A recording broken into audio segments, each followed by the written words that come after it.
빌립보서 강의 20번째 시간입니다. 오늘은 빌립보서 4장 8절 9절 말씀을 중심으로 평강의 하나님과 함께하기, 이런 제목으로 말씀 나누도록 하겠습니다. 하나님은 우리가 평안하기를 서로 축복하라고 가르칩니다. 평강을 빌라고 축복하라고 가르칩니다. 그래서 이스라엘 백성들은 샬롬이라는 말을 참 좋아하지요. 그렇게 인사합니다. 샬롬은 하나님의 평강이 당신과 함께 있기를 원합니다, 이런 말이에요. 샬롬은 놀라운 축복이에요. 하나님의 평강이 우리와 함께 한다는 것은 굉장한 축복입니다. 어떻게 그 삶을 살 수 있을까? 오늘 본문은 우리에게 그 비결을 가르쳐 줍니다. 오늘 본문을 중심으로 크게 두 가지를 살피려고 합니다. 첫째는 이것들을 생각하라라는 것이고요, 두 번째는 이것들을 행하라 그랬습니다. 거기서 말하는 이것들이 뭔가, 이것이 뭔가 우리가 살펴보면서 평강의 하나님이 저와 여러분과 함께함으로 진정한 평강이 넘치는 삶이 되기를 기대합니다. 그런 은혜가 여러분과 여러분의 가정에 넘치기를 축복합니다. 하나님의 평강이 우리 마음을 늘 지배하게 하려면 우리가 옳은 것들을 우리 마음에 계속 채우고 실천해야 된다. 그것이 오늘 본문의 내용입니다. 세상 사랑이나 온갖 욕망에 기초한 생각들, 저속한 것들을 우리 마음에 채우게 되면 우리 마음은 그런 내용에 따라 지배받게 되고 행동까지 영향을 받아요. 이런 사람들은 하나님의 평강을 누리지 못해요. 우리가 하나님의 평강을 누리기 위해서 생각이 참 매우 중요해요. 우선적으로 그 사람의 생각이 그 사람의 삶을 결정합니다. 잠언 23장 7절에 보면, 7절 상반절을 보면, 대저 그 마음의 생각이 어떠하면 그 위인도 그러한지. 어떤 사람이 어떤 생각을 자꾸 하느냐에 따라서 그 사람의 그 모습이 이렇게 드러나게 된다, 그런 말이죠. 그래서 우리는 자꾸 우리 마음의 생각을 이렇게 지켜야 돼요. 잠언 4장 23절을 한번 보실까요? 같이 읽습니다. 무릇 모든 지킬 만한 것 중에 더욱 내 마음을 지키라. 생명의 근원이 이에서 나느니라. 그러니까 모든 지킬 것 중에 마음을 지키라. 생명의 근원이 이에서 난다. 그러니까 마음과 생각 속에서 나오는 것들이 삶의 문제들로 나타납니다. 만일 우리 마음을 지키지 않는다면 매우 혼돈케 될 거라는 거예요. 그런 사람들은 다른 사람들과 좋은 관계를 맺기가 어려워요. 그래서 상처받고 상처 주고 아픔을 경험할 수밖에 없다는 거예요. 그러나 우리가 기억할 것은요, 주님께서 우리를 도우세요. 빌립보서를 주신 이유도 그거예요. 우리가 기쁨으로 승리하는 삶을 살도록 하기 위해서. 그래서 오늘 8절을 보면 이렇게 시작하죠. 끝으로 형제들아 그랬어요. 이 빌립보서 3장 1절에서도 똑같은 단어가 나와요. 끝으로 형제들아. 바울 사도가 결론을 내리다가 오늘 본문은 결론 중에 결론인 것 같아요. 빌립보서 3장 1절 이하가 결론이에요. 근데 이제 여기 4장 8절 9절은 그 결론 중에 결론이라고 말할 수 있어요. 끝으로 형제들아 그랬다가 이제 진짜 끝으로 형제들아 이런 거예요. 예, 결론 중에 결론. 기쁨을 가질 때 우리에게 한 가지 조건이 있어요. 그것은 우리가 옳은 생각과 옳은 태도를 가져야 한다는 거죠. 만약 우리가 옳은 생각과 마음을 가진다면 하나님께 속한 것들을 생각해야 된다. 그게 뭐예요? 무엇에든지 참되며 무엇에든지 경건하며 무엇에든지 오르며 무엇에든지 정결하며 무엇에든지 사랑받을 만하며 무엇에든지 칭찬받을 만하며 무슨 덕이 있든지 무슨 기림이 있든지 이것들을 생각하라. 자, 이것들을 생각하라. 그러니까 참되며 경건하며 오르며 정결하며 사랑받을 만하며 칭찬받을 만하며 이것들 생각하라는 거예요. 지금 이것들, 진리를 생각하고 옳은 걸 생각하고 정결한 걸 생각하고 경건한 걸, 사랑받을 만한 것을 생각하고 칭찬받을 만한 것을 생각하고 덕을 이루는 걸 생각하고. 여기 마음과 생각이라는 단어가 빌립보서에 보니까 되게 많이 나와요. 생각이라는 단어가 11번 나오고요, 마음이라는 단어가 10번인가 이렇게 나와요. 반복해서. 그러니까 마음 속에서 생각이 나오잖아요. 그래서 마음은 우리의 삶을 주관하는 모든 것을 명령하는 총사령관이에요. 마음에서 마음은 큰 배의 그 선장실과 같아요. 선장의 조타실 있죠? 이 키와 같아요. 그래서 우리의 마음에서 모든 일이 결정돼서 생각을 통해 또 행동으로 나타나게 되기 때문에 마음을 지키는 게 얼마나 중요한지 몰라요. 근데 마귀가 그걸 안단 말이에요. 그래서 우리 생각 속에 자꾸 잘못된 생각, 부정적인 생각, 혼돈된 생각, 이런 생각을 넣어줄 수 있다는 거예요. 하나님께서도 우리의 생각에 좋은 생각을 넣어주기를 원하는 거죠. 제가 생각 시리즈는 과거에 이렇게 설교를 했던 부분이고요. 제가 한 설교가 테이프로 팔렸는데 제일 많이 팔린 테이프이 생각 시리즈예요. 그래서 우리 홈페이지에 어디 찾아보면 있을 거예요. 생각 시리즈. 생각이 얼마나 중요한지 몰라요. 올바른 생각, 이 바른 생각을 갖는 거, 잘못된 생각. 우리의 삶에 아무리 노력하고 우리가 잘 살려고 해도 생각을 잘 정리 안 하면 행동은 자꾸 옆으로 가게 돼 있단 말이에요. 생각을 지키는 게 되게 중요해요. 그래서 무엇보다 생각을 잘 지켜라. 기쁨도 평안도 우리의 마음의 태도에서, 생각에서부터 나오게 돼요. 이 생각을 지켜야 되는 이유가 뭐냐? 무엇보다 여러 가지가 있는데요. 그 중에 가장 핵심적인 한 가지 이유, 과거에 제가 살핀 이제 생각의 중요성, 여러 가지 그 이유 살폈지만 오늘 그 중에 대표적인 한 가지를 꼽는다면 영적 전쟁이기 때문에 그래요. 생각은 영적 전쟁과 관련이 있어요. 그러니까 잘못된 생각을 마귀가 우리 속에 넣어줄 수 있다는 거예요. 그러니까 요한복음 13장 2절에 보면 마귀가 예수를 팔려는 생각을 가룟 유다의 마음에 넣어주었다, 그렇게 말하거든요. 그 생각을 받아들이고 그 생각에 따라 움직일 때 우리가 죄를 범하게 되는 거죠. 우리 속에 올라오는 생각이 다 자기 생각이 아니에요. 하나님이 주신 생각이 있고요, 내 생각이 있고요, 내 욕심이나 혹은 내 어떤 욕망에서 나오는 생각이 있고요, 마귀가 주는 생각이 있어요. 되게 자기 생각, 내 욕망에서 나오는, 내 야망에서 나오는 생각들은 마귀가 주는 생각과 결합되어져서 저는 엉뚱하게 우리가 나갈 수 있어요. 성령께서 주시는 생각을 우리가 받아들여야 되는데 그런 생각을 따라 행할 때 우리가 전혀 엉뚱한 결과를 가져오게 되죠. 예를 들면 사울이 이제 블레셋을 물리치고 돌아올 때 다윗이 그 골리앗을 때려잡고 다윗에 의하여 대군을 물리치고 승리하고 돌아오잖아요. 그때 승리의 그 행진을 하고 있을 때 이스라엘 걸그룹들이 부른 노래가 있다 그랬잖아요. 다윗은 천천히요, 사울은 천천히요, 다윗은 만만히로세. 여러분, 우리가 말을 참 조심해야 된다 그랬어요. 이 비교하는 말, 이거 참 안 돼요. 시험 들어요. 예, 비교해. 왜 사울을 거기다가 그쵸 대입시켜 가지고 그냥 다윗은 만만히로세 그러면 사울이 약간 기분 나빴을지 몰라. 예, 그렇지만 비교는 안 했기 때문에 이렇게 쉽게 이길 수 있을 거예요. 근데 사울은 천천히요, 다윗은 만만히로세. 그러니까 듣는 사울이 얼마나 기분 나빠요. 밤새 생각했어요.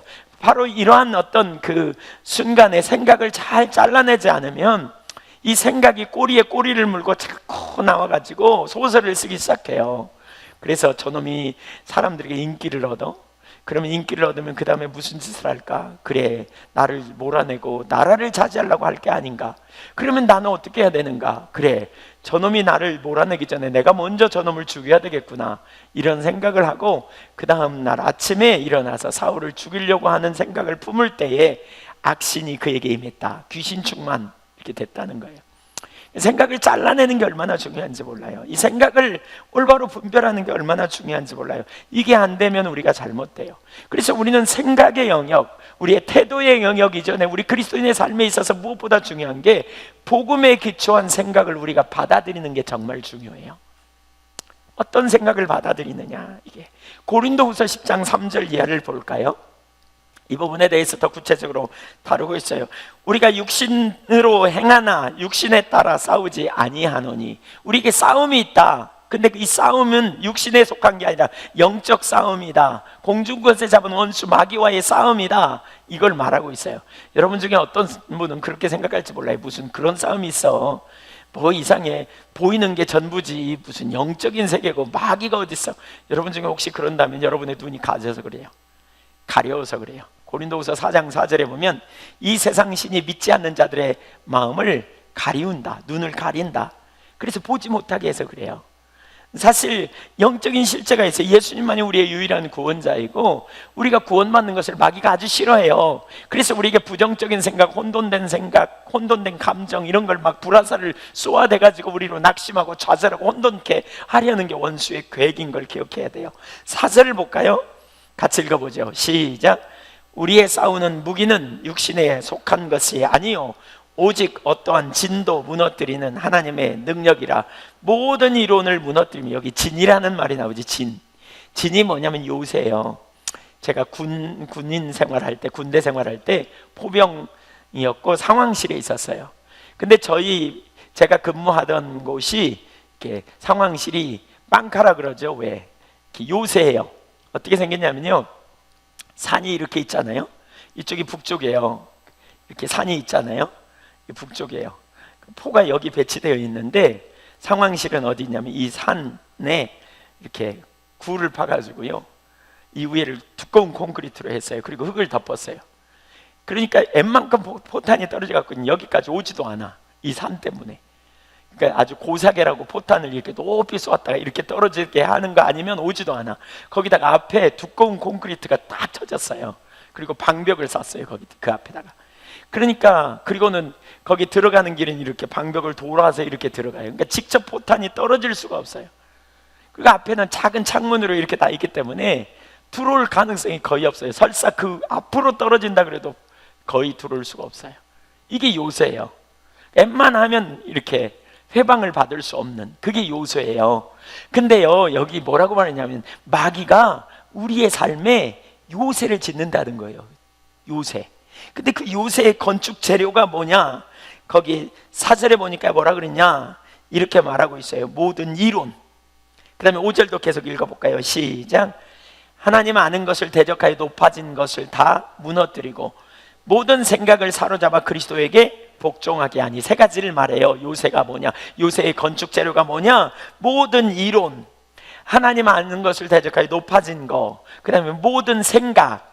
그 영적 싸움은 뭐냐면 바로 이 요새 건축 재료 있죠. 모든 생각, 하나님 아는 것을 대적하여 높아진 거, 모든 이론을 다 하나님 그리스도께 쳐서 복종시킨 거, 복음의 진리 앞에 철저하게 검증하는 거예요. 그래서 아닌 것은 회개하고 그 영향력을 끊어내는 거예요. 거기서부터 돌이키는 거예요. 그러니까 잘못된 생각, 뭐에 기초한? 복음에 기초한, 그리스도에 기초한. 그게 아니면 바꾸는 거예요. 아니면 조정하는 거예요. 그래서 놀라운 승리를 누릴 수 있다는 거예요. 그리스도께 쳐서 복종시키는. 우리가 지금 싸움이 있음을 가르치는데 마귀와의 싸움 견고한 진. 마귀는 우리의 삶에서 이 부정적인 감정이나 생각들을 넣어주고 그것에 동의할 때마다 진을 쌓는 거예요. 여러분, 예를 들면 누군가의 관계 혹은 부부간의 관계에서도 그럴 수 있어요. 아내나 남편이 여러분을 섭섭하게 해요. 그러면 아내를 바라보면서 여러분이 마음으로 판단해요. 왜 내 아내는 이럴까? 그래, 내 아내는 잘못됐어.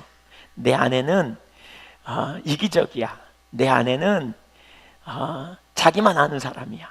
그러면 이런 생각이 올라올 때마다 맞아, 동의하면 벽돌을 한 잔씩 내 마음 안에 마귀가 갖다 쌓는 거예요. 그 생각의 벽돌을 갖다 쌓는 거예요. 부정적인 생각, 부정적인 마음, 이런 거 갖다 쌓는다는 거예요. 그리고 그 뒤에 숨어 있어요. 그래서 관계를 깨트려 버려요. 여러분, 개인적인 삶에서도 마찬가지예요. 내 자신에 대한 올바른 정체성이 있어요. 우리가 그리스도 안에서 누구예요? 우리가 하나님의 보배로운 소유예요. 우리는 개성을 가지고 있어요. 그 개성은 잘못된 게 아니잖아요. 하나님이 주신 거예요. 그걸 잘 개발하고 잘 세워줘야 돼요. 그런데 말이죠, 우리가 말이죠, 예를 들면 어떤 부정적인 말을 성장 환경에 들었다거나 거절에 어떤 그 부모로부터 거절감을 많이 받았다거나 사람들로부터 왕따를 경험했다거나, 그러면 그 부정적인 그러한 말들을 내가 받아들일 때마다, 생각이 올라올 때마다 받아들이고 그걸 싹 차곡차곡 쌓게 되면 마귀가 견고한 요새를 쌓는다는 거예요. 어떤 분은 이렇게 뚱뚱하지 않아요. 전혀 날씬해요. 그냥 보기 좋아요. 근데 본인하고 얘기하다 보니까 이런 거예요. 자기가 항상 뚱뚱하다고 생각해. 그래서 옷을 딱 들러붙는 옷을 절대 안 입는데 평범하지만 옷, 이거 몸매 가리는 옷 있잖아요. 왜? 항상 큰 사이즈의 옷을 자기는 입는다는 거예요. 그리고 사진 찍을 때는 항상 뒤에 가서 쓴다는 거예요. 자기 몸매를 가리려고. 그래서 왜 그러냐, 안 그런데 왜 그러냐 그랬더니 초등학교 때 친구 중에 하나가 자기를 놀렸대. 뚱뚱하다고 돼지라고. 그 여러 명이 같이 놀렸대, 남자애들이. 그러니까 그 초등학교 5학년 때 집에 가서 얘기했더니 엄마가 아니라고, 넌 안 뚱뚱하고 그건 말도 안 되는 소리라고. 근데 엄마 말을 들은 게 아니고 그 거짓말을 받아들인 거예요. 그래서 자기도 모르게 그런 거짓된 자존감을 갖게 되는 거죠. 그런 자신에 대한 생각을 갖고 있는. 그래서 성장 환경에 다른 사람이 뚱뚱하지 않다고, 날씬하다고 얘기 안 하더냐고 그랬더니 얘기했대요, 많은 사람이. 근데 그게 진리가 아니고 그 오래된 친구의 말이, 그 자기를 놀릴 때의 말이 진리인 것처럼, 어렸을 때 상처를 받으면 받을수록 그런 게 진리인 것처럼 거짓된 자아감을 갖게 되는 거죠. 그래서 혼돈에 있는, 그러니까 부정적인 생각, 부정적인 논리 같은 게 우리의 삶을 쌓아가게 될 때 많은 부정적 생각들이 우리 가운데 오는 거죠. 마귀는 우리의 삶에서 부정적인 감정이나 생각을 넣어놓고 그렇게 쌓아가는, 어떤 때는 부부 사이에 어떤 섭섭함이나 판단을 하면서 진을 세워가는 거예요. 내 아내는 이래, 내 남편은 이래, 그래 맞아, 그러면서 마귀의 견고한 진을 쌓아가는 거예요. 여러분, 여러분의 부부관계는 평안하십니까? 그 요즘 유행하는 말로 좀 지난 유행이지만 안녕들 하십니까? 부부관계는, 여러분의 인간관계는 친밀함이 있으십니까? 그래서 마침내 관계를 깨뜨려버려요. 견고한 진을 헐어내지 않는 한 계속해서 편견에 사로잡히게 되고 결국 선한 마음까지 다 부정적으로 보게 되는 견고한 원수의 진에 붙들린 게 되는 거예요. 그래서 관계를 완전히 깨뜨려버려요. 그래서 기본적으로 네가 하는 게 그렇지, 난 포기하고 살아요, 뭐 이런 거죠. 난 널 인정할 수 없어. 선한 의도를 가지고 있어도 부정적인 생각으로 보라고는. 자라보고 놀란 것은 소뚜껑 보고 놀란다고, 과거에 잘못된 부정적 견해를 가지고 이렇게 말하는, 우리가 살다 보면 이런 일들이 되게 많아요. 예를 들면 환경에서 실망하고 혼돈스러운 일들을 만나게 될 때에 우리는 복음의 정체성을 가지고 환경을 바라보기보다는 다른 관점으로 보게 되는 거죠. 원수가 그러한 상태에 있을 때, 그러니까 우리가 그런 환경을 만날 때 원수가 견고한 진을 세우기 쉬운 환경이 조성되어 있는 것이죠. 원수가 있으면 거짓으로 인한 견고한 진이 세워지지 않도록 깨어 있어야 돼요. 그 순간에 우리 마음에 영적 전쟁이 끊임없이 일어나고 있는데 그 중요한 한 통로는 생각이라는 사실을 우리는 기억해야 돼요. 우리 마음 안에 일어나고 전쟁이 있어요. 그래서 그 생각을 계속 받아들이잖아요. 그러면 그게 이론이 돼요. 그리고 그 이론이 곧 진리인 것처럼 생각해요. 그것이 하나님 아는 것을 대적하여 높아진 이론이 되고, 자기 경험이 곧 진리인 것처럼, 자기 나름대로 가진 게 곧 진리인 것처럼, 하나님의 말씀을 아무리 들이대도 자기 생각이 곧 자기 이론이고 진리라고 생각하는 사람들이 적지 않아요. 마음에서 나오는 것들이 사실 우리를 더럽혀요. 마태복음 15장 18절에 보니까 입에서 나오는 것들은 마음에서 나오나니 이것이야말로 사람을 더럽게 하느니라. 19절 읽어볼까요? 시작. 마음에서 나오는 것은 악한 생각과 살인과 간음과 음란과 도둑질과 거짓 증언과 비방이니 이런 것들이 사람을 더럽게 하는 것이요 씻지 않은 손으로 먹는 것은 사람을 더럽게 하지 못하느니라. 씻지 않은 손으로 먹는 것도 문제예요. 손 잘 씻어야 돼요. 근데 입에서 나오는 게, 마음 안에 있는 게 더 문제라는 거예요. 마음의 생각을 지켜야 된다는 거예요. 바른 생각, 마음에서 살인, 간음, 음란, 도둑질, 거짓말. 그래서 우리는 마음의 생각, 부정적인 생각들, 이런 걸 지켜야 됩니다. 모든 이론, 하나님 아는 것을 대적하여 높아진 것, 모든 생각 그리스도께 쳐서 복종시키는 것이 우리의 영적 싸움이에요. 우리가 가진 모든 이론이 다 진리일까요? 아니에요, 여러분. 아니에요. 어떤 사람들에게 물어요. 왜 부부간에 하나가 못 됩니까? 라고 물으면요, 내 아내는요, 내 남편은요, 이런저런 이유를 대요. 합리적인 이유.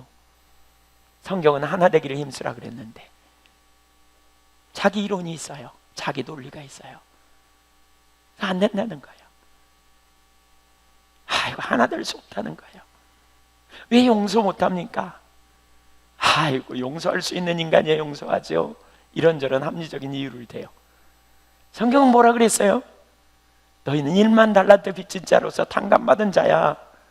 그러니까 100데나리온 탕감받은 자 용서 못하냐? 쉽게 용서할 수 있는 문제, 너희가 얼마나 많이 탕감받은 줄 알았다면 그렇게 해야 된다는 거예요. 그 사람이 이렇게 하기 때문에 용서하라 이렇게 말하고 있지 않은 것이지요. 근데 우리는 자기 이론에 우리가 얼마나 많이 붙들려 있는지 몰라요. 그리고 자기 이론에서 올라오는 생각이 곧 진리인 것처럼 행동하게 될 때가 얼마나 많은지 몰라요.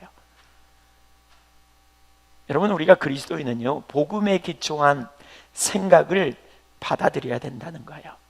뭐가 진리인지. 모든 이론을 쳐서 복종시키는, 만약 이런 말씀에 대적하는 부정적인 생각을 갖는다면 계속해서 부정적인 행동을 우리가 하게 될 거예요. 우리가 왜 변화되지 않느냐? 자기 이론이 있어서 그래요. 하나님 아는 것을 대적하여 높아진 것, 이런저런 이유, 논리, 그것을 쳐서 복종시켜야 된다는 거예요. 철저하게 깨뜨려야 돼요. 그리스도인은 계속해서 삶이 전환되어져야 돼요. 뭘 전환해요? 우리의 생각을 계속해서 그리스도께 쳐서 복종시키는 거예요. 여러분, 예수 믿기 전에 여러분이 가졌던 이론적인 어떤 논리 혹은 철학이나 어떤 인본주의적인 그러한 사상에 여러분이 심취했다면, 예수 믿고 난 다음에 하나님의 말씀에 기초하여 우리의 이론을 무너뜨리고 진리에 동의하여 서야 우리 삶에 놀라운 능력이 있어요. 거기에 승리가 있어요. 사실 정말 우리가 중요한데 놓치는 것 진리 중에 하나가 이거더라고요. 신앙은 참 단순하고요, 말씀을 단순히 받아들이는 게 중요해요. 그래서요, 말씀에 기초하여 잘못됐으면 회개하고 돌이키는 거예요. 단순하게 회개하는 것도 굉장한 능력이 있어요.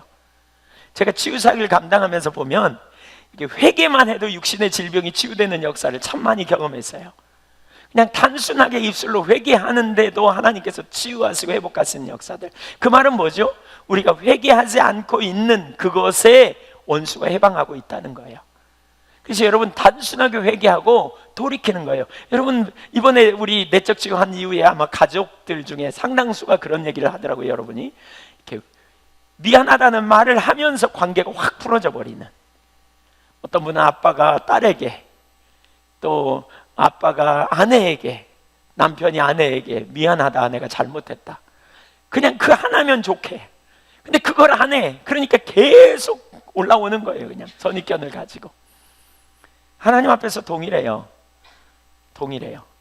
우리가 잘못한 걸 인정하고 회개하고 돌이키는 것이 얼마나 강력한지. 마귀가 그걸 아주 싫어해요. 그래서 어떤 사람은 뭐 회개를 꼭 입으로 해야 되냐, 마음으로 다 하면 되지. 여러분, 인간관계요, 잘못해놓고요, 미안하다고 말 안 해보세요. 만나면 좋은 마음으로 용서는 했지만 저 인간이 왜 그랬을까, 미안하다고 그러고 아니 잘못해놓고 어떻게 미안하다도 같냐, 이런 생각이 꾹 하고 오잖아요. 그래서 단순하게 여러분 회개를 입술로 우리가 하고 주님 앞에 삶을 전환하는 게 얼마나 중요한지 몰라요. 우리 신앙은 단순해요. 진리가 아니면 삶을 조정하고 전환해야 돼요.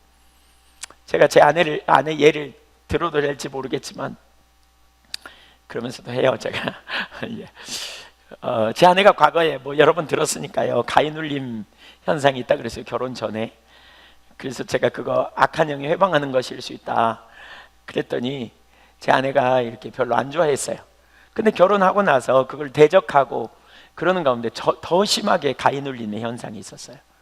그때 이렇게 그걸 막 대적하고 그러다가 제일 마지막에 그 가위눌림의 현상이 언제 없어졌냐면요, 과거에 본인이 심취했던 철학, 니체 철학적인 그런 철인 사상, 이런 데 심취해가지고 그런 거에 이렇게 빠져 있었던, 하나님 없는 인본주의에 심취했던 그런 문학이나 그러한 사조에 이렇게 빠져서 그러한 삶을 추구했던 과거의 삶을 회개하고 난 다음에 가위눌림의 현상이, 그러니까 마지막으로 끊어졌어요.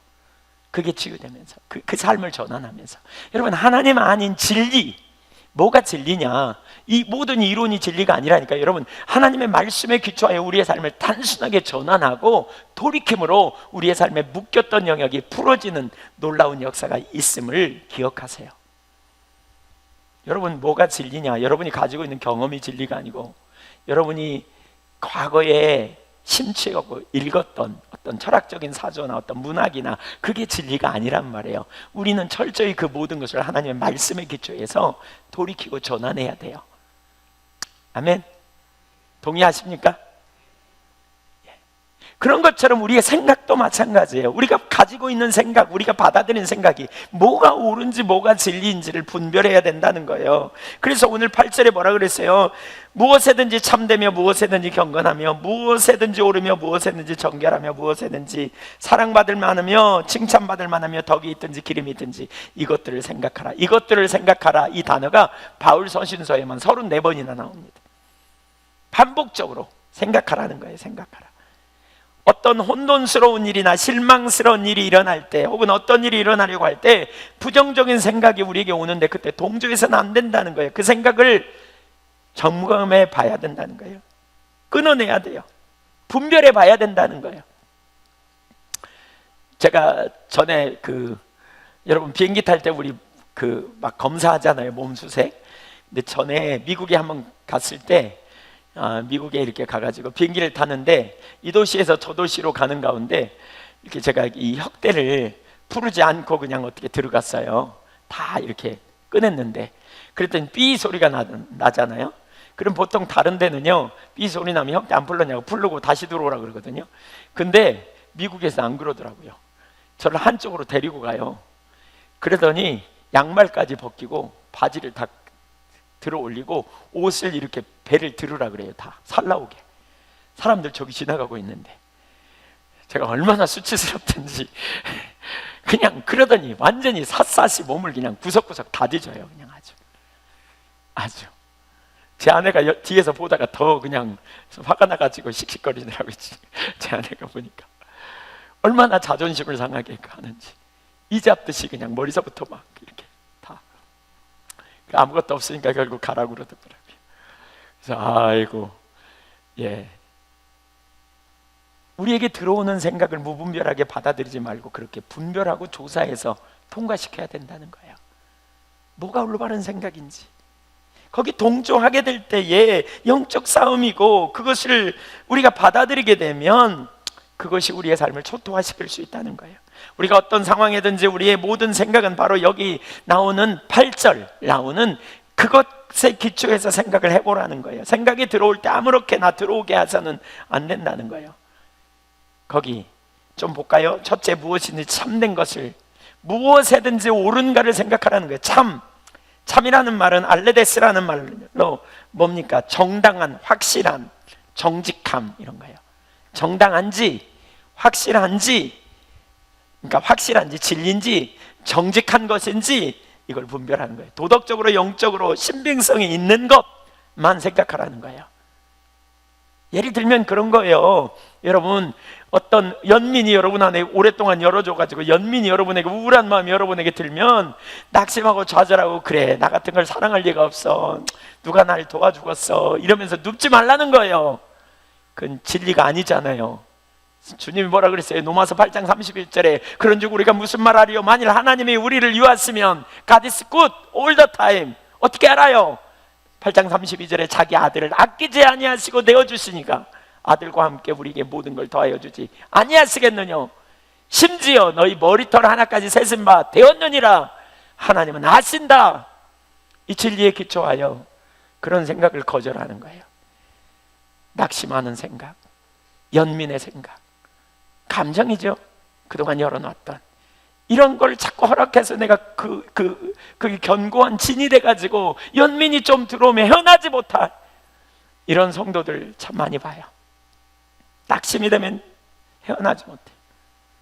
기복이 있어요. 그냥 좋을 때는 한없이 좋았다가 침체되면 한없이 떨어지는 이런 것과 싸워야 된다는 거예요.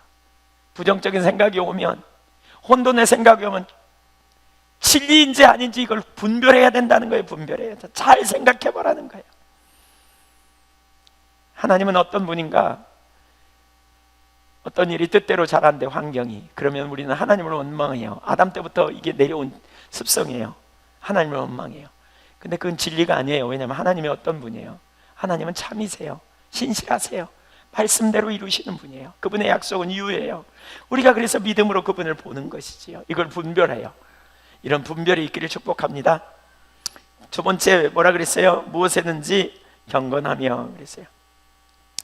예, 경건하며. 경건하다는 말은 뭐냐면요, 우리 마음을 경건한 것들로 채워야 된다는 의미인데, 집사의 자격을 논할 때 사용하는 것과 같은 뜻이다, 이렇게 말하면서 존경을 받을 만한 것들이라고 주석하고 있더라고요.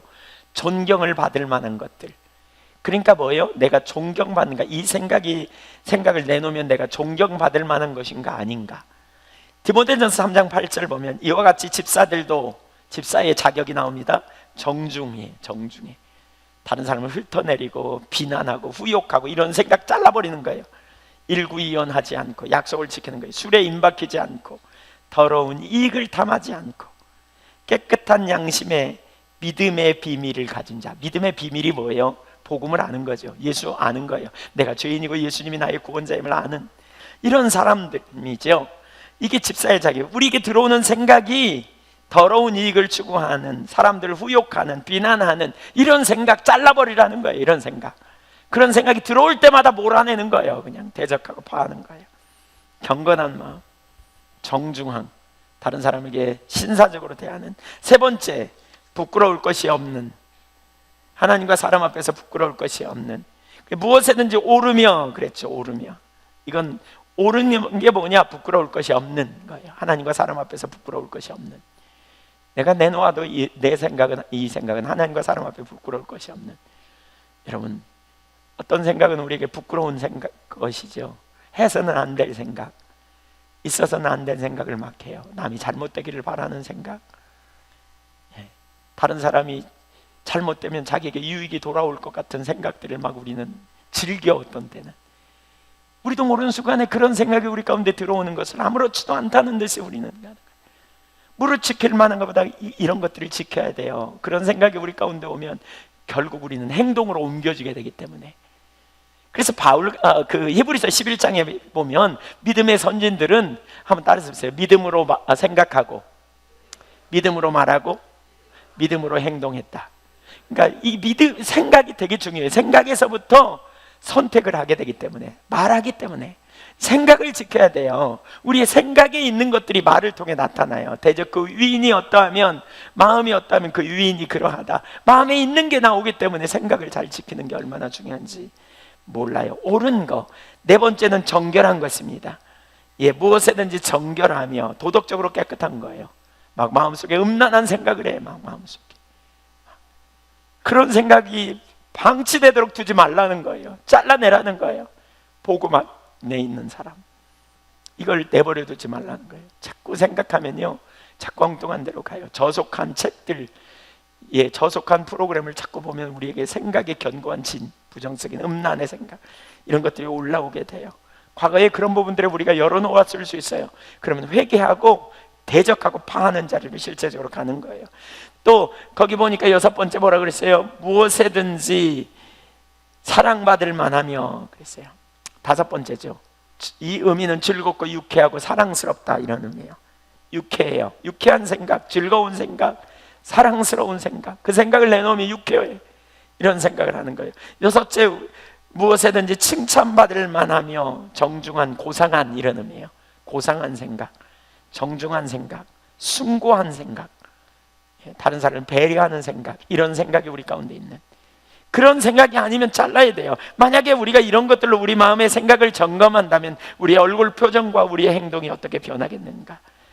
그 외에도 고귀하고 칭송 들을 만한 것을 언제나 생각하라. 왜요?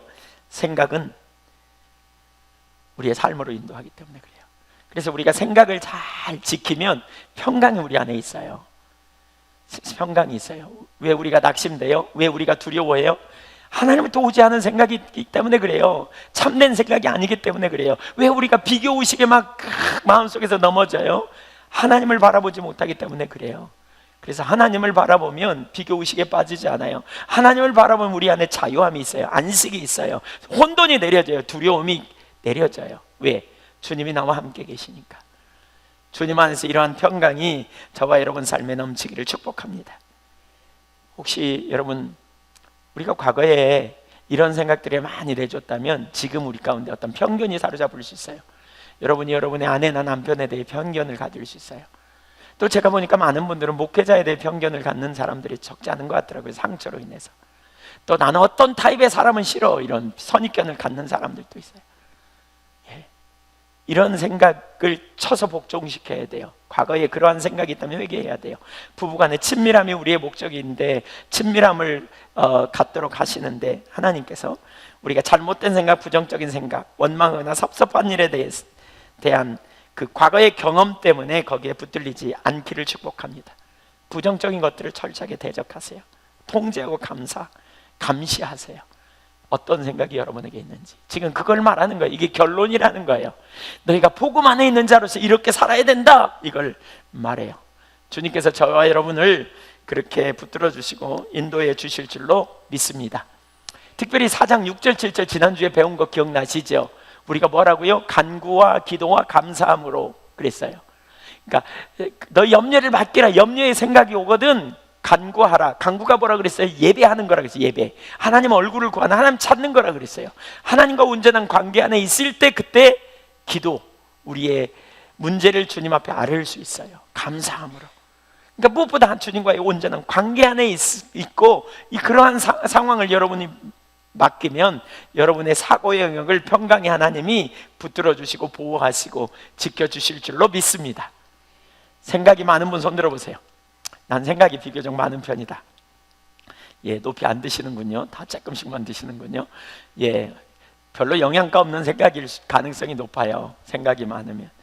사실 믿음 안에 있으면 단순해요.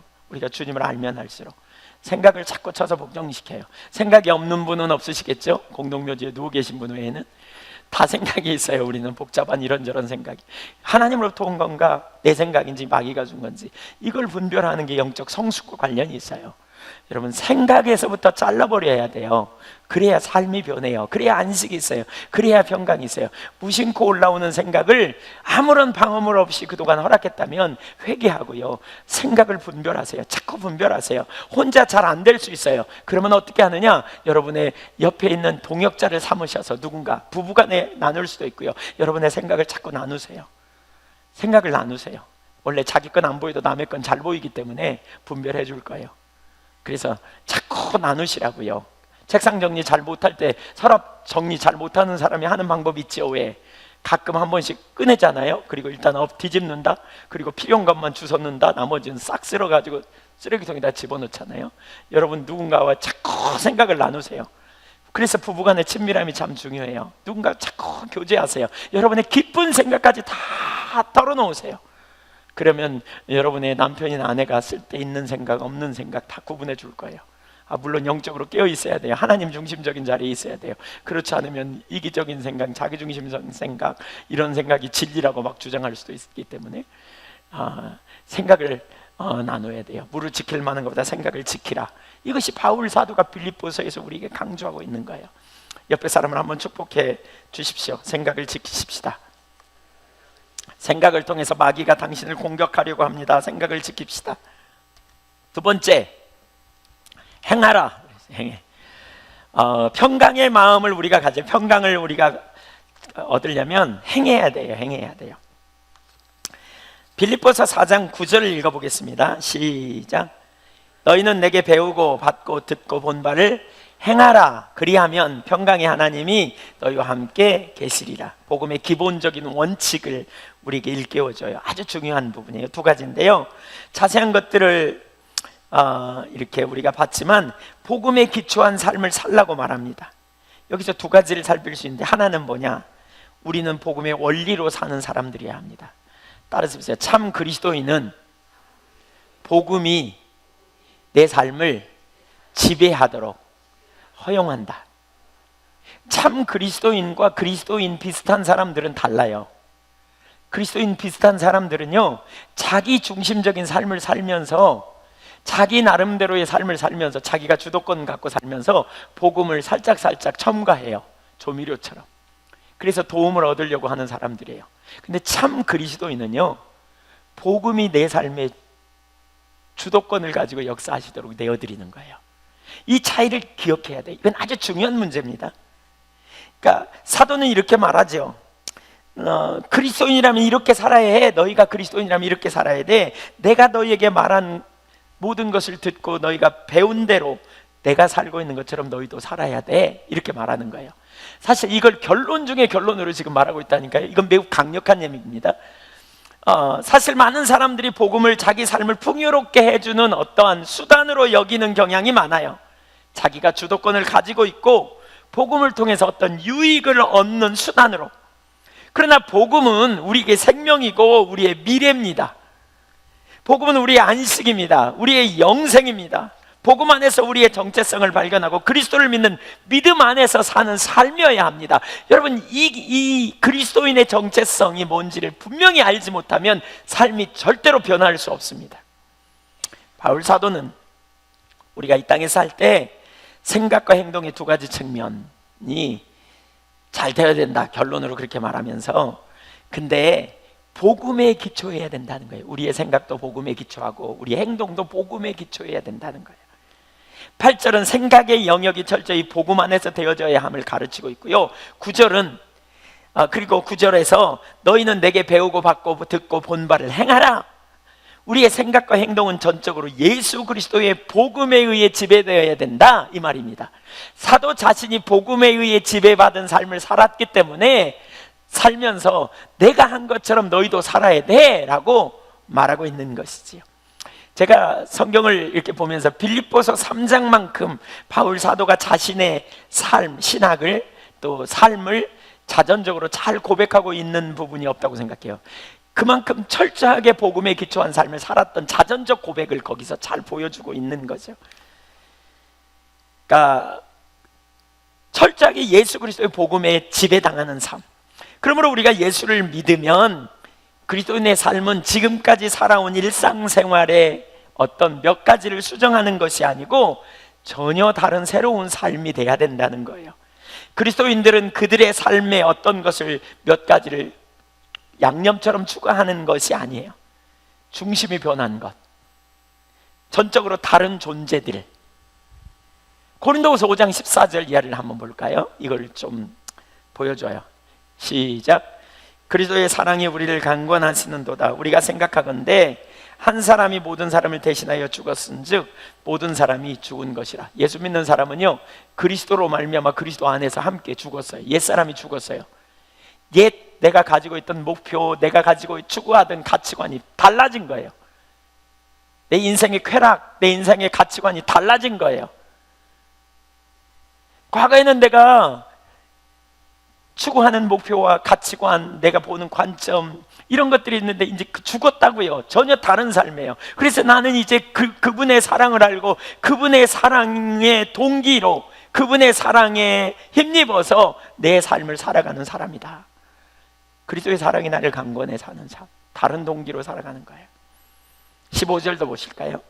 그가 모든 사람을 대신하여 죽으심은 살아있는 자들로 하여금 다시는 그들 자신을 위하여 살지 않고 오직 그들을 대신하여 죽었다가 다시 살아나신 이를 위하여 살게 하려 했습니다. 이게 참 그리스도인이에요. 그리스도인은 자기를 위해 살지 않아요. 이제 진짜 주님 만난 사람은 뭐냐? 주님을 위해 살아요. 주님이 주인 되는 삶이에요. 내가 주인이 아니에요. 주님이 내 인생의 주인이에요. 여러분, 이 고백이 아직 안 된다면 여러분은 진정한 그리스도인이라고 할 수 없어요. 주님의 영광을 위해 살아요. 주님 안에서 우리는 진정한 인생의 참된 가치를 발견하는 거예요. 하나님의 영광을 위해 사는 삶, 하나님 나라와 하나님의 영광을 위해 사는 삶, 이게 참 그리스도인의 삶이에요. 나를 위해 사는 삶은 자기중심이에요. 결국 내 목적, 내 관심사, 이런 자리에 있으면 우리는 절대로 하나님을 사랑할 수 없어요. 하나님을 사랑하고 하나님을 소중히 여기고 하나님이 주인 되는, 마태복음 6장 24절 여러 번 나눴죠? 이 삶이 안 돼요. 다른 걸 사랑하고 다른 게 주인 돼요. 그래서 다른 걸 소중히 여기기 때문에 돈의 법칙으로 살든지 쾌락의 법칙으로 살든지 육신의 법칙으로 살아요. 마음과 육체의 원하는 욕망을 따라 살아요. 그러나 우리는 주님이 우리의 삶의 주인 되는 걸 분명히 알고 주님의 영광을 위해 사는 삶이에요. 그래서 이런 사람은 관점이 변해요. 관점이 하나님의 영광을 위해 사는. 16절 보세요. 그러므로 우리가, 시작, 그러므로 우리가 이제부터는 어떤 사람도 육신을 따라 알지 아니하노라. 비록 우리가 그리스도도 육신을 따라 알았으나 이제부터는 이같이 알지 아니하노라. 여기 내가 과거에는 그리스도를 육신을 따라 알았다. 육신이라는 말이 영어 NIV 성경이면 worldly point of view라는 말이라고 그랬죠. point of view는 어떤 관점을 말하고요, worldly 세상적 관점, 세상 사람들이 보편적으로 바라보는 관점으로 바울 사도가 과거에는 그리스도를 봤다는 거예요. 세상 사람들이 보편적으로 보는 관점이 뭐예요?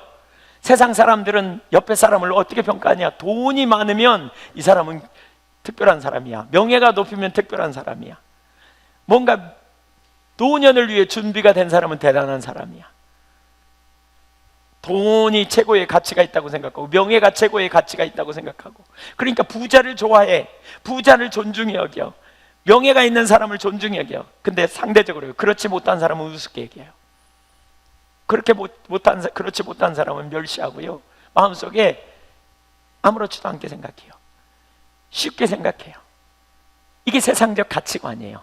예수님을 이 관점으로 봤다는 거예요. 그랬더니 그가 메시아일 리가 없는 것처럼 여겨졌다는 거예요. 근데 예수 믿고 나서 자신의 삶의 관점이 달라졌다는 거예요. 자기가 추구하는 가치관이 전에는 명예였고, 전에는 육체의 자랑거리였고, 전에는 물질이었고 쾌락이었다면, 예수 믿고 나서 가치관이 달라졌다는 거예요. 뭘 구하냐? 하나님 나라를 구하는 거예요. 하나님 나라, 영원한 하나님 나라. 그래서 예수님이 그러는 거죠. 하나님 나라는 값진 진주와 보화 같다. 어떤 사람이 진짜 값 있는 진주를 찾아 헤매다가 진짜 좋은 진주를 만났어. 그래서 그 가치를 아는 사람은 그것을 사기 위해서 노력하다가 자기의 전부를 팔아서 그것을 사는 것처럼, 하나님 나라는 이와 같이 가치가 있다. 그리고 이 가치를 보는 사람만 하나님 나라를 살 수 있다. 이렇게 말하는 거예요. 그 복음이 뭐냐? 예수님이 누굽니까? 하나님이십니다. 그분이 육신을 입고 오셨습니다. 그분이 저와 여러분을 위해 영원한 생명을 예비해 놓으셨고, 우리는 이 땅에서만이 아니라 영원한 나라를 살고 그분의 법칙을 따라 살게 될 때 이 땅은 그분의 심판 아래 놓이게 되는 것입니다. 이걸 발견한 사람은 어떻게 해요? 바로 영원한 가치가 있는 하나님 나라를 위해 살고 하나님 나라의 관점으로 세상을 재해석하는 거예요. 우리의 물질을 재해석하고요, 우리의 삶을 재해석하는 사람이에요. 이게 참 그리스도인의 삶이에요. 이 참 그리스도인은 이렇게 살아가야 된다는 거예요. 바울이 지금 그걸 말하는 거예요. 결론적으로 너희는 이렇게 살아야 된다는 거예요. 너희는 이렇게 영원한 가치가 있는 것에 너희의 삶을 드리는 하나님 나라가 얼마나 놀라우냐. 돈이 우리의 문제를 해결해 주는 게 아니고 하나님이 우리의 문제를 해결하고, 우리에게 진정한 행복은 물질이 아니고 명예가 아니고 쾌락이 아니고 하나님의 임재와 그분의 통치고 그분이 함께 하시는 것이 진정한 평강인 것을 아는 거예요.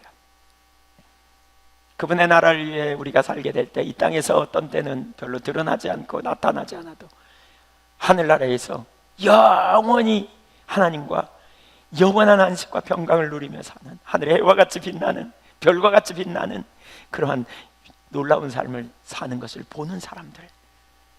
그래서 어떻게 해요? 이 땅은 나그네요 인생이에요. 제가 어제 장례식장에 갔어요. 장례를 조문을 하면서 그분의 살아온 인생은 비극적인 삶이었어요. 어려운 삶이었어요. 아주 고통스러운 삶이었어요. 외롭고 고독한 삶. 그런데 갔어요. 감사하게도 예수를 잘 믿고 영원한 나라에 가셨을 거라고 봐요. 잘 믿었기 때문에 영원한 나라에 가셨어요.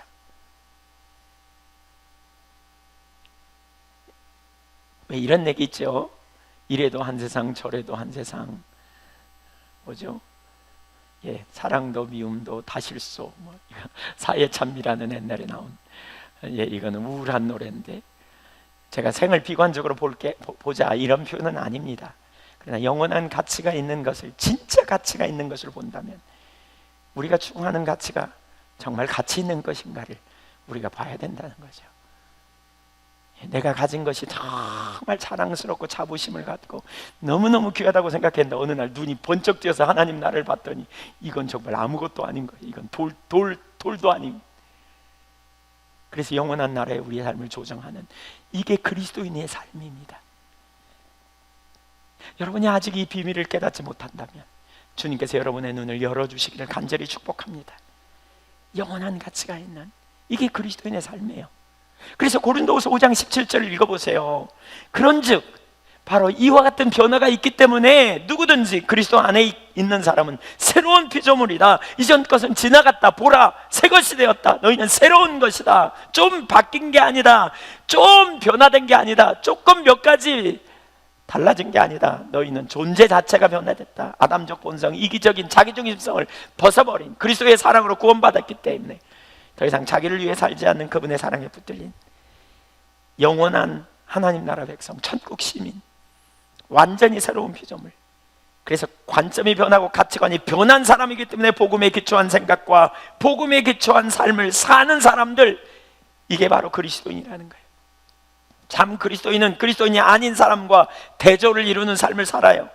그리스도인은 동일한 방식으로 생각하지 않아요. 똑같이 살지 않아요. 똑같이 결정하지 않아요. 삶 전체를 포함하는 생각과 활동을 지배하는 새로운 능력과 목적을 갖고 있기 때문에 말씀을 따라 생각하고 행동하는 사람들, 하나님을 신뢰하고 의지하는 사람들, 이러한 삶, 이게 바로 그리스도인이에요. 여러분 자신을 정직하게 대면해 보세요. 나는 그 나라를 아는가? 그 영광을 보는 사람인가? 나는 그 나라를 소유한 자로 이 땅을 재해석하고 있는가?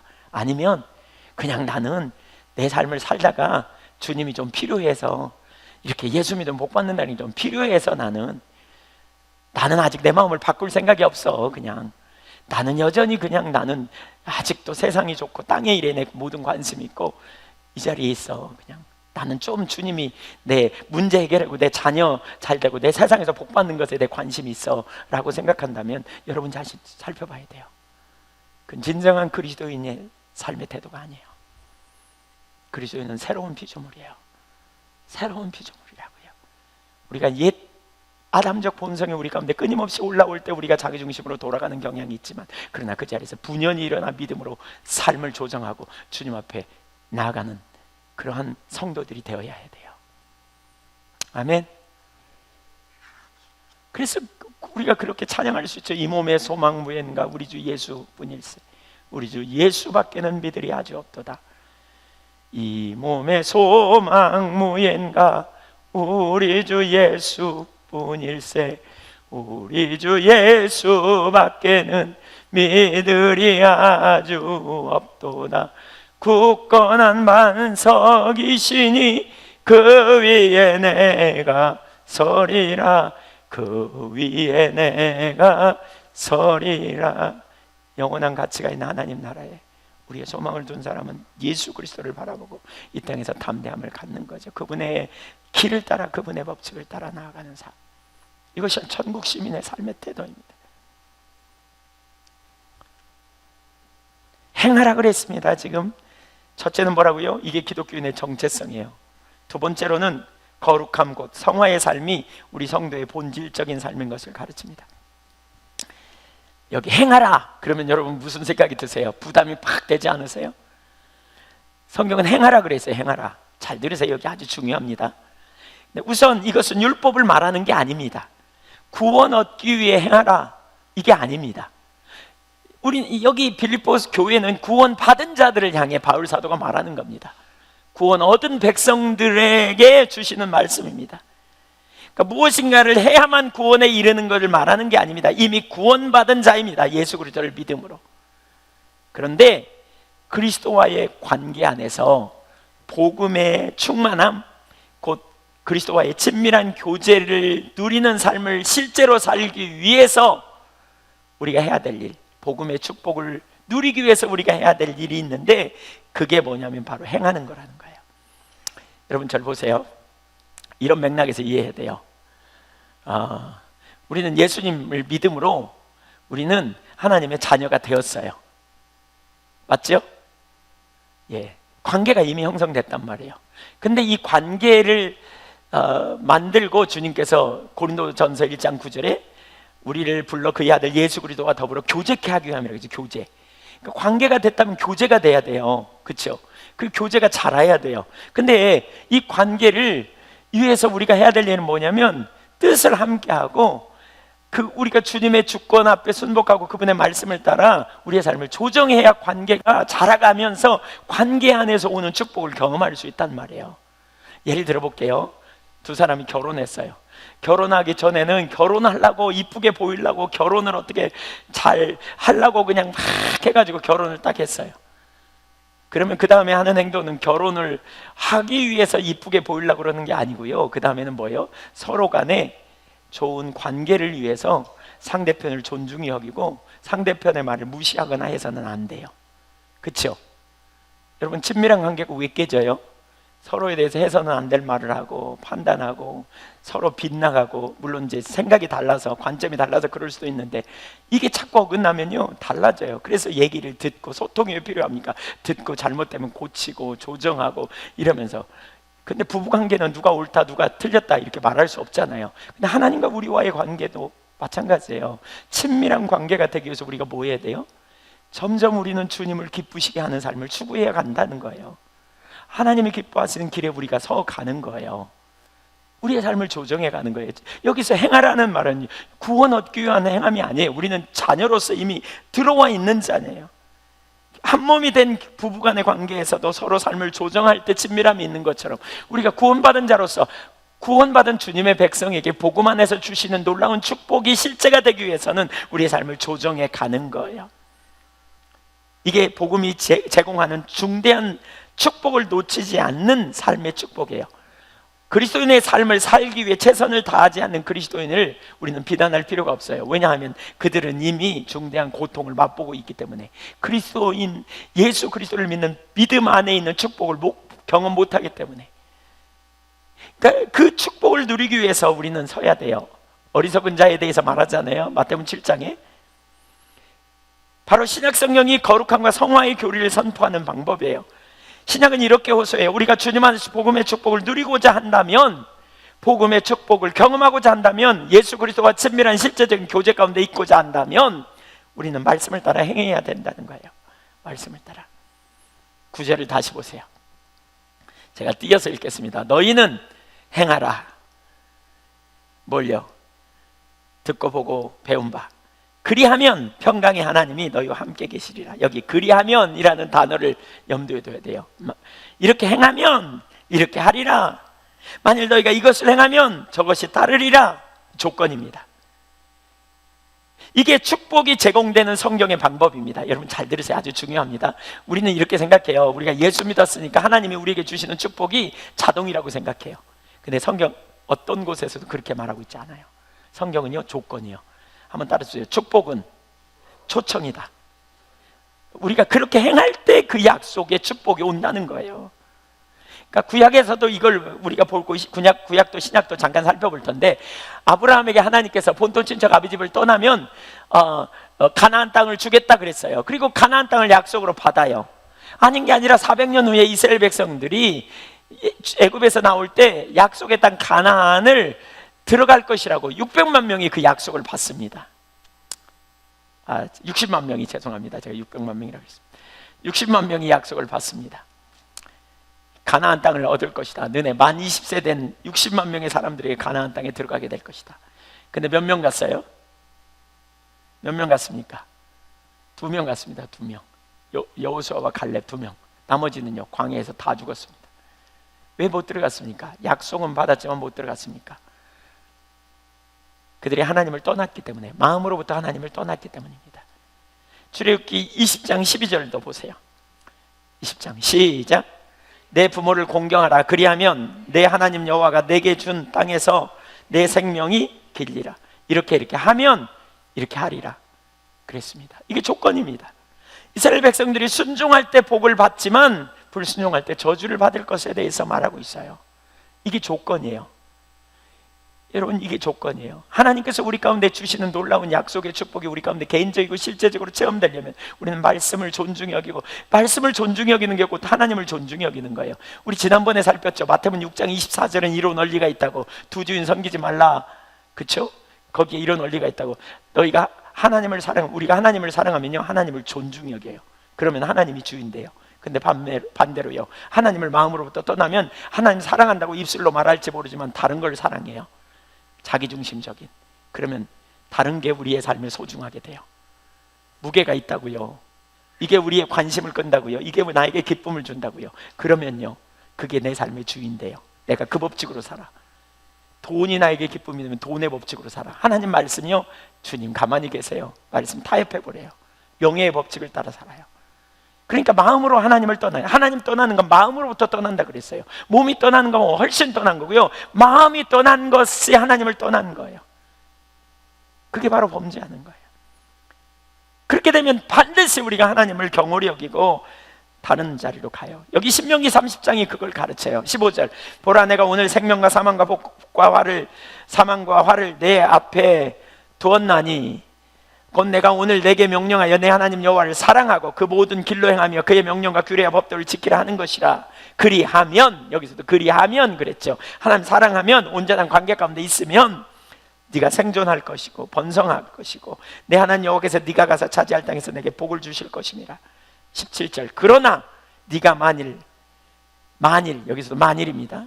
그렇지 않으면, 돌이키면, 마음을 돌이켜 듣지 않으면, 하나님 떠나는 건 어디서부터요? 마음으로부터 떠나는 거예요. 마음을 돌이켜 듣지 아니하고 유혹을 받아 다른 신들에게 절하고 그를 섬기면, 다른 것을 사랑하고 다른 것을 소중히 여겨 그를 섬기는 거예요. 그가 주인되는 이 자리로 가면 하나님 말씀 안 들어요. 이렇게 마음으로부터 떠나면 하나님 말씀이 소중하지 않아. 그러면 18절, 내가 오늘 너희에게 선언하노니 너희가 반드시 망할 것이라. 너희가 요단을 건너가서 차지할 땅에서 너희의 날이 길지 못할 것이다. 이스라엘 백성들이요, 자기들은 선민이기 때문에 어떤 것도 방해할 수 없다. 하나님의 축복을 우리는 받은 자다, 이렇게 생각했어요. 그들은 조건적이었다는 걸 놓쳤어요. 그래서 그들은 그 약속을 상실해버린 것입니다. 출애굽기 19장에서도 하나님은 이런 약속을 주시거든요. 19장 4절, 내가 애굽 사람들에게 어떻게 행하였음과 내가 어떻게 독수리 날개로 너희를 넘어 내게로 인도하였음을 너희가 보았느니라. 하나님이 먼저 택하셔서 그들을 인도해 내셨죠. 그러면서 뭐라 그랬어요? 5절, 세계가 다 내게 속하였어. 그러니까 너희가 내 말을 잘 듣고 내 언약을 지키면, 여기서도 그걸 말합니다. 너희가 내 말을 지키면 너희는 모든 민족 중에 내 소유가 되겠고, 6절 보세요. 너희는 내게 대하여 뭐가 되며? 제사장 나라가 되며 거룩한 백성이 되리라. 나는 이 말을 이스라엘 자손에게 전할지니라. 그러나 그 약속은 무산돼요. 호세아 4장 6절 보세요. 이 약속이 무산돼요. 이 약속이, 호세아 4장 6절, 이 약속이 무산. 시작. 내 백성이 지식이 없으므로 망하는도다. 네가 지식을 버렸으니 나도 너를 버려 내 백성이 되지 못하게 할 것이요, 네가 내 하나님의 율법을 잊었으니 나도 내 자녀들 잊어버리리라. 여기 지식이라는 말을 그 신천지에서는 성경 말씀으로 해석해가지고 성경 말씀 없어서 버렸다, 하나님이 버렸다, 이렇게 말하는데 그게 아니에요. 에메트라는 말이에요. 죄송합니다. 에메트가 아니고 제가 단어가 잘 생각이 안 나는데, 이것은 뭐냐? 체험적인 지식으로 아는, 하나님을 아는 것을, 하나님을 알기를 구하는 걸 버렸다, 그 말이에요. 이건 인격적 교제 안에서 아는 거. 그러니까 그 당시 이스라엘 백성들이 성경이 없었던 게 아니에요. 성경은 있었는데 뭐냐? 인격적인 하나님의 생생한 실제적인 교제, 하나님을 알기를 원하는, 예배 가운데 와서도 형식적으로 왔다 가는, 이게 아니고 하나님을 만나기를 사모하고 있어야 되는데 그 자리에서 멀어진 그 지식이 없으므로 내가 너를 버린다 그랬어요. 그리고 제사장이 되지 못하게 할 것이다. 하나님을 떠난 거예요. 형식은 있는데 실제가 없는, 관계가 없는. 그래서 하나님이 버린다는 거예요. 신앙의 본질이에요. 하나님을 알고 사랑하는 게 없어서 버린다는 거예요. 여기 만일이라는 단어에 주목해야 돼요. 만일. 신약성경도 같은 조건을 제시해요. 만일. 우리가 왜 예수 믿는데 우리에게 축복이 없을까? 사실 여러분, 우리 이거 잘 기억해야 돼요. 거기에 축복이 있다니까요. 그 축복 중에 최고의 축복이 여기 뒤에 나오지만 생명의 하나님이 우리와 함께 하시는 거예요. 하나님이 생명인데 그 생명이신 하나님이 우리와 함께 하실 때 놀라운 역사가 있어요. 그분의 이름이 뭐예요? 뭐라 그래요? 여호와 이레라 그래요. 준비해 주시는 하나님이 나와 함께 하시면 내 삶에 준비되어지는 일이 일어나요. 여호와 샬롬, 샬롬의 하나님, 평강의 하나님이 우리와 함께 하실 때 사방에 평안이 있어요. 이게 뭐예요? 이게 바로 복이에요. 이게 바로 복. 하나님과 인격적 친밀한 사랑의 교제 안에 있어야 된다니까요. 교제 안에 있어야 돼요. 지난주에 우리 기뻐하라, 너희 관용을 모든 사람에게 보이라, 명령이에요. 어떻게 보일 수 있어요? 주 안에서 그게 가능하다 그랬어요. 예수 그리스도 안에서 가능해요. 주님과의 실제적인 교제 가운데. 여러분, 팔복을 보세요. 팔복. 심령이 가난한 자는 뭐가 있어요?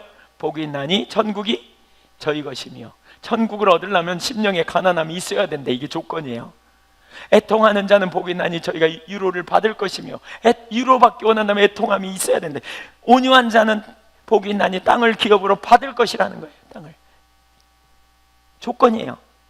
체험을 받기 위해서는 의에 줄이고 목말라야 돼요. 우리가 그리스도인이기 때문에 배부르리라고 말하고 있지 않아요. 우리는 줄이고 목말라야 돼요. 그때 주님으로 말미암아 배부르며 배부름을 경험하는 주님 안에서 주시는 축복을 받게 될 거라는 거예요. 오늘 본문이 그걸 다루고 있어요. 너희는 내게 배우고 듣고 본 것을 행하라는 거예요. 그게 뭘 가르친다고 생각하세요? 저는 그게 3장 이하를 가르친다고 봐요. 3장 이하. 3장 3절부터 14절까지 바울 사도가 자전적 고백이잖아요.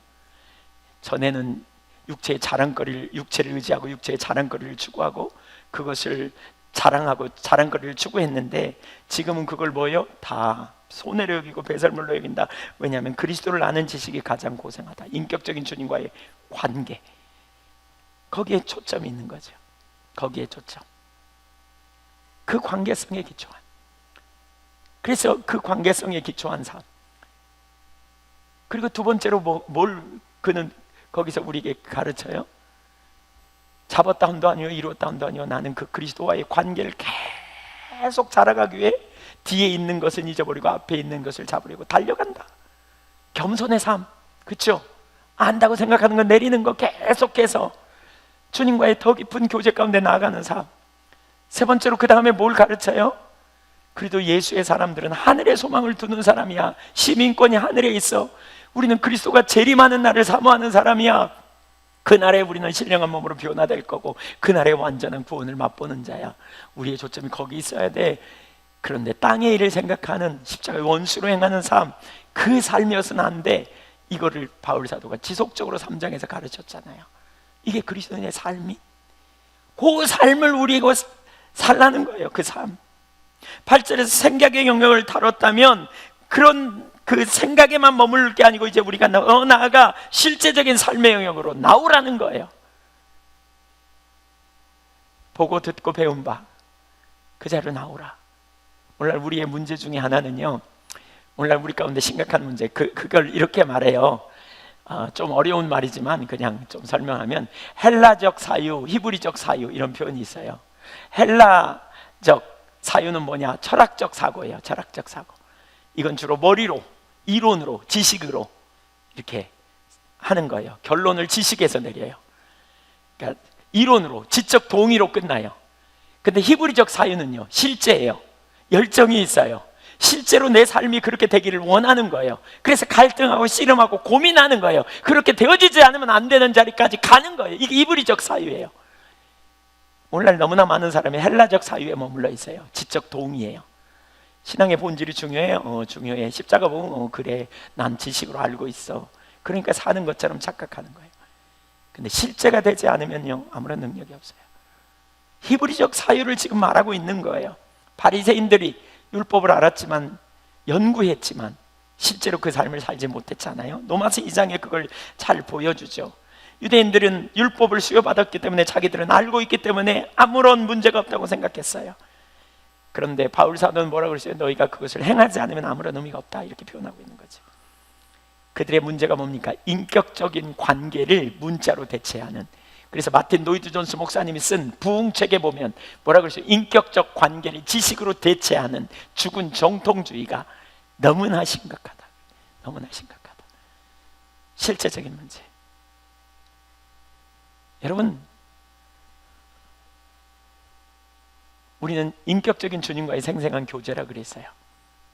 믿음은, 예수를 믿는다는 말은 그분에 관한 몇 가지 사실을 지식으로 동의하는 게 아니고, 인격체신 그분을 알고 성령의 조명으로 그분을 알고 그분을 신뢰하는 게 믿음이에요. 예수님의 에고 에이미, 나는 생명이야, 나는 뭐죠? 세상의 빛이야, 나는 선한 목자야, 너희를 위해 내 목숨을 주는 그분을 성령의 조명으로 알고 그분을 신뢰하는 게 참 믿음이에요. 그분과 동행하는 거예요. 그래서 우리는 그분을 기쁘시게 하기 위해 우리의 말씀을 따라 삶을 조정하고, 그분의 말씀을 따라 우리가 그 행하는 자리까지 갈 때에 그분이 우리와 함께 하시면서 그분의 생명이 우리 안에 넘치는 삶을 살게 되는 거죠. 예수님이 하나님의 율법을 피상적으로만 알고 만족하는 것에 대한 위험성을 지적할 때 마태복음 7장 24절 좀 읽어볼까요? 같이 24절 제가 25절 교독합니다. 그러므로 누구든지 나의 이 말을 듣고 행하는 자는 그 집을 반석 위에 지은 지혜로운 사람 같으리니. 시작.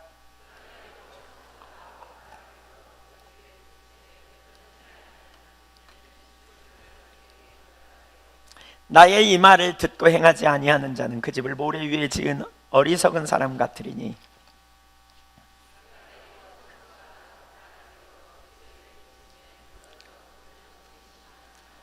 예수님이 이렇게 말씀하죠. 두 부류의 사람이 있다. 지혜로운 사람, 어리석은 사람. 내 말을 듣고, 사실 예수님의 말을 듣고 어떤 사람은 막 놀라운 교훈이로다 막 예수님을 왕삼으려고 쫓아다녔잖아요. 근데 내 말을 듣고 그 말씀에 기초하여 기초를 쌓지 않는 사람은 미련한 사람이라는 거예요. 그렇게 쌓는 사람은 지혜로운 사람이라는 거죠. 예. 그러니까 복음이 주는 축복을 듣고 인식하지만 복음을 따라 행하지 않는 사람, 그는 모래 위에 집을 지은 어리석은 사람. 그런데도 아무런 문제가 없다고 생각하는, 그러나 시험이 올 때 그 집은 철저하게 무너져 버리게 되는, 그는 말씀대로 행하지 않은 사람이죠. 이론적 지식, 지적 동의에 만족하는. 사도는 바로 그것을 두고 경고하고 있어요. 지금까지 너희가 배운 것, 듣는 것을 따라 행하라고. 그리하면 평강의 하나님이 함께 하실 거라고. 이론적으로 만족하는 자리에 머물러서는 안 되는 거죠. 어떤 체험을 기대하는 자리에 머물러서도 안 돼요. 여러분, 우리는 주님 안에 있음을 코람되어 인격적인 주님과의 관계 안에 주님과의 그 실제적인 교제 가운데 있음을 인식하고 하나님의 임재 앞에 있음을 인식하여 하나님의 말씀대로 우리의 삶을 조정하며 나아가는 자리에 가야 한다는 거예요. 뭘 실천해야 돼요? 바울 사도가 뭐라 그랬어요? 너희는 내게 배우고 받고 듣고 본 바를 행하라. 하나님 아는 지식, 그게 최고라는 거예요. 하나님을 추구하는 거예요. 우리가 하나님을 추구하는 거예요. 우리가 아까도 나눴지만 빌립보 3장에 겸손히 서라는 거예요. 겸손히 안다고 생각하던 거 계속 내리고 그리스도를 알기 위하여 추구하는 거예요. 우리의 소망은 하늘에 있다는 거예요. 우리의 시민권은 하늘에 있는 자예요. 영원한 하나님 나라의 가치를 발견하고 땅의 소망을 내리고 거기를 바라보며 믿음으로 행하는 사람, 그 자리로 가는 거예요. 땅의 일을 생각지 말고 영원한 안식을 바라보는, 그것이 믿음의 사람들의 삶이었어요. 마틴 루터가 그랬고, 존 웨슬리가 그랬고, 칼빈이 그랬고, 자신을 살피고 세상을 하나님의 관점으로 재해석하는 이런 일들. 저와 여러분이 이런 삶이 될 수 있기를 간절히 축복합니다. 행하라 그러면 부담이 있죠. 근데 너무나 감사할 일은요, 이게 하나님 자원의 삶이에요. 이게 복음을 이해한 사람의 삶이에요. 우리 힘으로 할 수 없음을 주님이 아셔서 우리를 구원하기 위해 이 땅에 오신 주님께서 이제 뭐라 그래요? 주님을 신뢰하는 믿음 안에서 살라는 거예요. 주님이 때를 따라 돕는 은혜를 나에게 부어주시고, 주님이 나에게 깨닫게 하시고 나에게 지혜가 되시고 나에게 의로움이 되셔서 나를 이끌어 가실 것을 신뢰하며 사는 거예요. 저는 참 개인적으로 이 삶이 얼마나 능력인지 압니다. 제가 무능함을 참 많이 깨닫습니다. 최근에는 이렇게 날씨가 더워서 그런지 이게 어떤 데는 멍해지는 시간이 좀 있더라고요. 멍해지고. 제가 왜 이렇게 멍하지나 그러다가 개인적으로 어제도 주님을 집중적으로 찾았습니다. 하나님 은혜를 부어달라고. 저는 멍한 사람입니다. 주님의 은혜가 필요합니다. 지혜가 필요합니다. 말씀을 준비할 때 제 힘으로 준비할 수 없습니다. 주님 은혜를 부어주세요. 그때 하나님의 은혜로 함께 하시는, 우리가 연약할수록 우리 자신을 보고 낭망하고 절망하는 것은 복음이 이해가 안 돼서 그래요. 여러분, 사람과의 관계 힘들고 낙심됩니까? 그러면서 그냥 도망가고 싶습니까? 바로 그 순간에 주님이 너 자신 보지 말고 나를 봐 그러는 거예요. 복음을 아는 사람은 자기를 그만 봐요. 자기를 그만 봐요. 왜냐하면 볼 게 없어. 내놓을 게 없어요. 마태복음 7장 24절에서 오라 나는 비참하다. 누가 나를 이 사망함에서 건져내랴. 이렇게 바울 사도는 자기를 그만 보기로 작정했잖아요. 그 다음에 25절에 그가 또 넘어졌었나 봐요. 내가 그런즉 우리 주 예수 그리스도로 말미암아 하나님께 감사한다. 내가 마음으로는 하나님의 법을 쫓고 있지만 육신으로는 죄의 법을 따른다. 마음으로 하나님의 법을 따르고 육신으로 죄를 쫓고 있는 자신의 모습을 보면 감사할 일이에요, 죽을 일이에요. 복음을 모르면 죽을 일이에요. 근데 복음을 아는 사람은 자기를 그만 봐요. 내가 원래 그런 자예요. 그래서 내가 주님이 필요합니다. 그래서 이런 사람은 더 겸손함으로 계속해서 그리스도를 의지하고 가는 거예요. 행하라는 말이 여러분에게 부담이 됩니까? 이렇게 행하라는 게 못한다고 오늘 설교는 왜 나를 눌리게 하냐 이런 생각이 듭니까? 여러분 아직 육체를 의지해서 그렇습니다. 그리스도를 의지하십시오. 여러분 안에 행할 능력이 없습니다. 여러분 안에 그 능력이 없습니다. 여러분은 결단합니다. 여러분은 결단하고 하나님 말씀대로 살겠다고, 내가 주님을 기쁘시게 하는 삶을 살리라 결단하십시오. 그러나 능력이 여러분 안에 없음을 기억하고 은혜를 구하십시오. 주님이 여러분 안에서 그 삶을 살 수 있도록 도우실 것입니다. 이게 주님의 자원으로 사는 사람입니다. 육체를 바라보면 우리는 탈진합니다. 지칩니다. 낭망합니다. 좌절합니다. 그러나 예수를 바라보면 바라볼수록, 주님을 바라보면 바라볼수록 예수님 안에 있는 놀라운 평강과 그분 안에 있는 능력을 우리가 알기 때문에 갈라디아서 2장 20절의 삶을 사는 거죠. 내가 그리스도 안에 함께 십자가에 못 박혔어. 이제 내가 사는 게 아니야. 내 안에 그리스도가 살아. 난 그리스도를 믿는 믿음 안에서 살아. 그분이 나의 능력이요, 그분이 나의 의요, 그분이 나의 힘이야. 그래서 예수는 나의 힘이요, 예수가 나의 능력이요, 소망이요, 반석이요, 이 삶을 사는 것이죠. 아멘. 주님이 우리에게 행하라고 하는 것은 억압하려고 하는 게 아니에요. 축복이에요. 그 주님 안에서 주시는 축복을 경험하라는 거예요. 여러분 가정 안에서 주시는 축복을 경험하라는 거예요. 간음하지 말라 명령이에요. 간음을 억압으로, 그 십계명이 억압으로 들립니까? 간음해보세요. 얼마나 비극인지. 우리 남자분들 간음해보세요. 진짜 해보라는 말은 아닙니다. 여러분의 아내가 얼마나 고통을 받는지, 여러분이 얼마나 고통을 받는지, 여러분의 자녀가 그것으로 말미암아 얼마나 고통을 받는지. 비극이에요. 주님은 우리에게 행복을 주기를 원해요. 복음 안에서.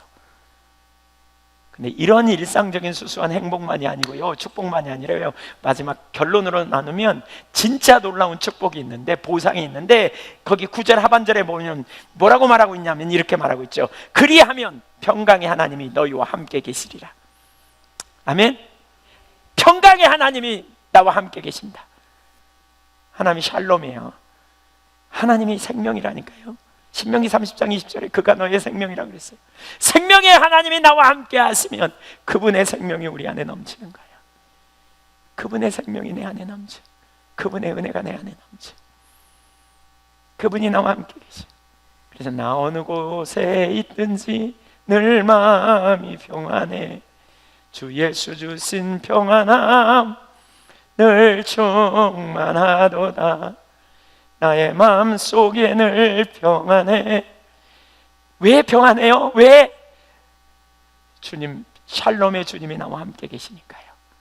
그분이 우리를 보호하시고 지켜주세요. 그분이 능력이세요. 평강은요, 주님을 떠나서 오는 게 아니고 주님이 함께 하시면 능력이 있어요. 때로는 어려움이 닥칠지 몰라요. 그러나 그 하나님이 평강의 주님이 어려움을 해결해 주세요. 구약성경에 보면 재밌는 표현들이 참 되게 많아요. 아사 임금이 하나님을 선지자가 아사 임금에게 보내가지고 여호와께 돌아오라 이렇게 말해요. 그랬더니 여호와께 돌아와요. 그랬더니 그 다음에 바로 무슨 일이 있냐? 사방에 평안을 주셨더라 그래요. 사방에 평강이 넘쳐요. 사방에. 그의 일생 동안 30-40년 동안 평강이 넘치는 삶을 살아요. 이것이 놀라운 약속이고 축복입니다. 저와 여러분이 이러한 샬롬의 삶을 누리는 귀한 주님의 백성들이 되시기를 간절히 축원합니다. 두 가지를 크게 나눴습니다. 생각하십시다. 우리는 그리스도인입니다. 다른 피조물입니다. 우리는 새로운 피조물입니다. 다른 생각을 자꾸 갖자고요. 올바른 생각, 무엇이 진리인지. 그리고 우리가 행동하십시다. 왜 행동해요? 구원받으려고요? 아니에요. 예수 믿음으로 우리는 구원받은 하나님의 백성이라면 주님과의 생생한 교제 가운데 주님을 기쁘시게 하기 위해서, 주님과의 온전한 관계 가운데 있기 위해서, 주님의 영광을 위해 살면 주님이 우리와 동행하시는 것이 복이에요. 동행하시는 것이. 기도하겠습니다.